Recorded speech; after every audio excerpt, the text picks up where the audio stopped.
Hello beauties, welcome back to my channel. Today I am actually reviewing the Jeffree Star Cremated palette. I love this so much.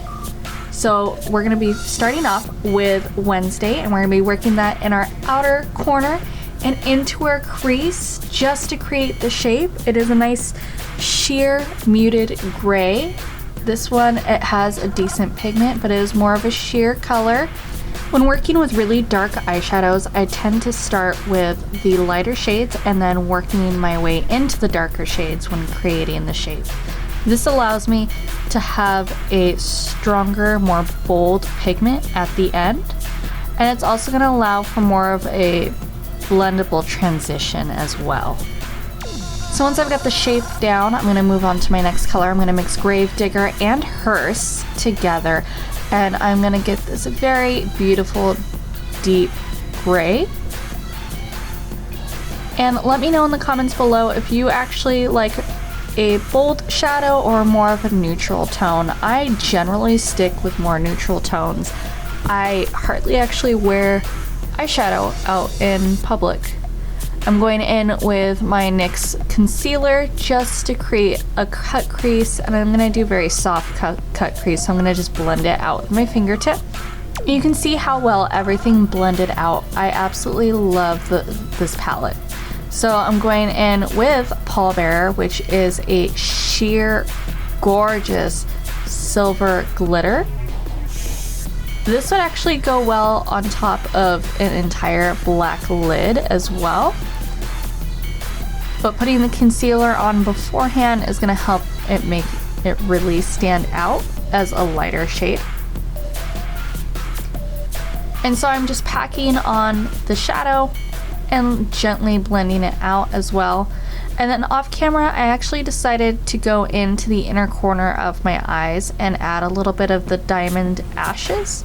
And you'll see in a few moments how much that just made it really pop. I love those two shades.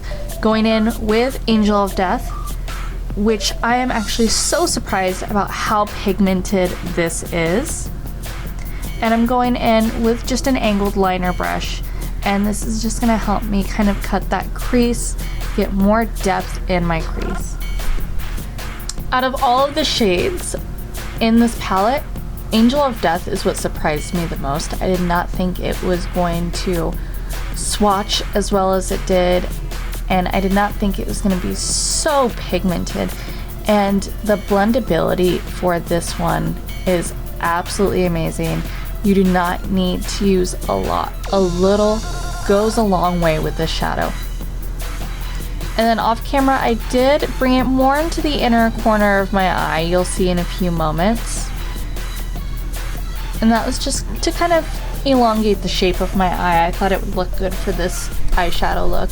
And then bringing that cut crease all the way out to the outer corner and following the shape with just a flat shadow brush. This eyeshadow look ended up actually being one of my favorite eyeshadow looks that I've ever done. I normally don't like a black smoky eye or a dark smoky eye. For me, on myself, I've always felt like it looks more of like I've gotten a black eye. I've just never been comfortable enough to wear black shadow. But this has become by far one of my favorite palettes, and this is my first time actually ever using a Jeffree Star eyeshadow palette. The only thing I've ever used from his collection is his finishing, his continuous setting spray.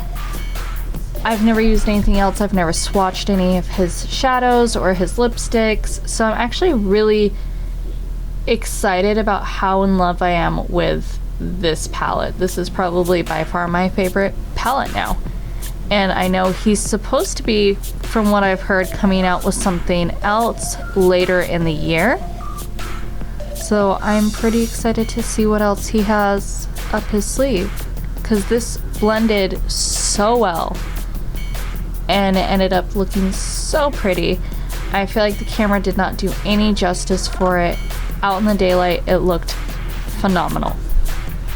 And then I'm just going in with my usual NYX vinyl black liner If you haven't reviewed this or tried this yet, definitely a must-have. It's $4 on Ulta, and it's by far one of my favorite liners. It's so great for a nice winged liner.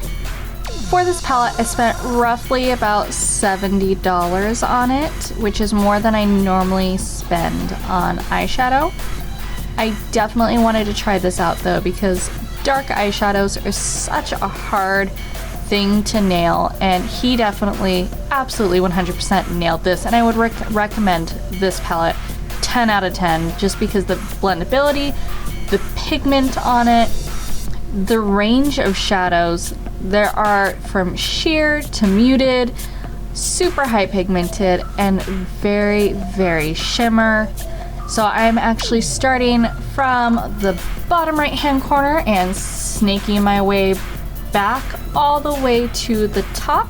So going from lightest to darkest. I can't wait to create more content for you guys with this palette. There's so much versatility to it. There's a lot of warm tones, a lot of very cool tones, and this is gonna look great on any skin tone. Working as a freelance makeup artist, I have found it so difficult to find dark shades that are highly pigmented. So this is a makeup artist must-have. Like, this needs to be in your makeup kit because you'll be using this on a lot of your brides, a lot of your future prom queens. This is such a great palette to have in your arsenal. Also, you guys, if you haven't already, please go down below, hit the subscribe button, join the beauty cult, leave a comment, and let me know what you think about this palette or what you're most excited to see. I also need some recommendations on what color combinations you want to see for the next video. Well, thanks for watching, you guys, and until next time, have a great day.